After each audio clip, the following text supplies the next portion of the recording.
लाख से ज्यादा बच्चे, 50 लाख से ज्यादा बिहार के युवा आज बिहार से बाहर हैं।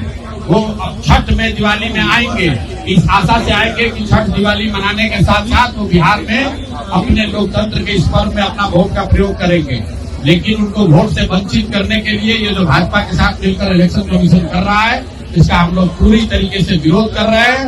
और अभी हम लोग की कार्यकारिणी की बैठक थी, उसमें तय किया गया है कि हम लोग की ये मांग है कि जिस वोटर लिस्ट से लोकसभा का चुनाव हुआ है वही वोटर लिस्ट को सही माना जाए।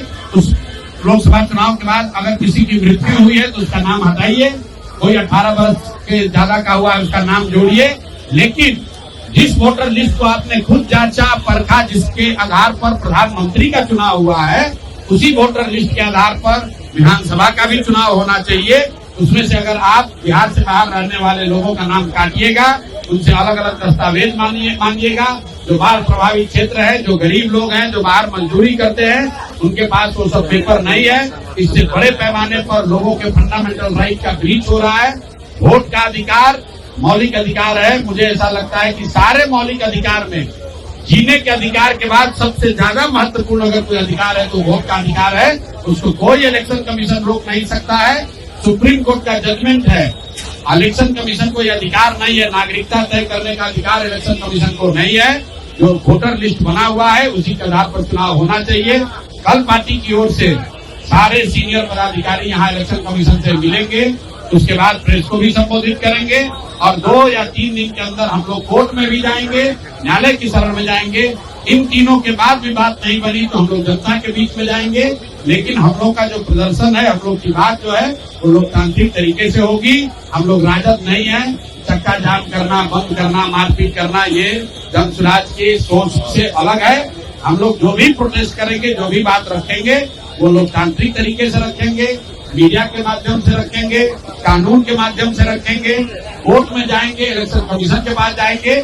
कोई सामाजिक अव्यवस्था फैलाने में हम लोग भागीदार नहीं बनना चाहिए। कल बिहार बंद का समर्थन कर रहे हैं क्या? नहीं करते हैं। आपको बोल दिया कि भाई हम लोग अगर बिहार बंद होगा, आप बताइए कल आप बिहार बंद कीजिएगा, कहीं मुजफ्फरपुर में, बेतिया में, चंपारण में, सीतामढ़ी में किसी का बच्चा बीमार हो गया, अगर वो एम्बुलेंस उसको रोक दिया, आप कहते हैं एम्बुलेंस को आपने छुट्टी दी हुई है। सब तो एम्बुलेंस नहीं आता है, कोई अपने गाड़ी से आ रहा है, वो जाम में फंस गया, चक्का जाम में, वो नहीं हॉस्पिटल पहुंच पाया, उसकी भगवान न करे मृत्यु हो जाए, उसके लिए दोषी कौन होगा? हम लोग इस तरह के चक्का जाम और वैसे किसी भी अभियान का समर्थन नहीं करते हैं जिससे सामान्य मानव को, सामान्य व्यक्ति को तकलीफ हो सके।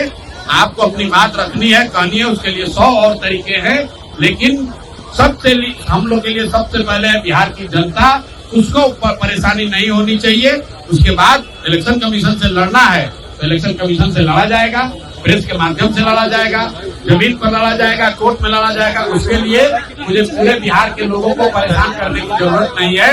ये राजद का कैरेक्टर है, यही ये लोग जीवन भर करते आए हैं। चक्का जाम करो, लूटो, आपका गाड़ी तोड़ देगा, शीशा तोड़ देगा, उसमें और जन स्वराज में फर्क है। गांधी जी ने आपको क्या सिखाया है? गांधी जी चक्का जाम थोड़े ना किए थे भाई, गांधी जी ने चक्का जाम करके आजादी नहीं दिलाई है। इसलिए हम लोग इस तरह के किसी तरह धरना प्रदर्शन का विरोध करते हैं। सच टॉक का ये वीडियो आप लोगों को कैसा लगा कमेंट करके जरूर बताएं। साथ ही साथ अपने दोस्तों से शेयर करना इस वीडियो को ना भूलें। और हमारा 25 लाख का परिवार फेसबुक पे है, फॉलो बटन पे क्लिक करके जो है आप उससे जुड़ सकते हैं। यूट्यूब पे भी लगभग 25 लाख का परिवार है हमारा, उस पे भी जो है सब्सक्राइब बटन पे क्लिक करके आप जुड़ सकते हैं। साथ ही साथ इंस्टाग्राम और ट्विटर पे भी जो है आप फॉलो करना ना भूलें, तब जाके जो है आपको वीडियो का नोटिफिकेशन सबसे पहले मिलेगा। जय हिंद।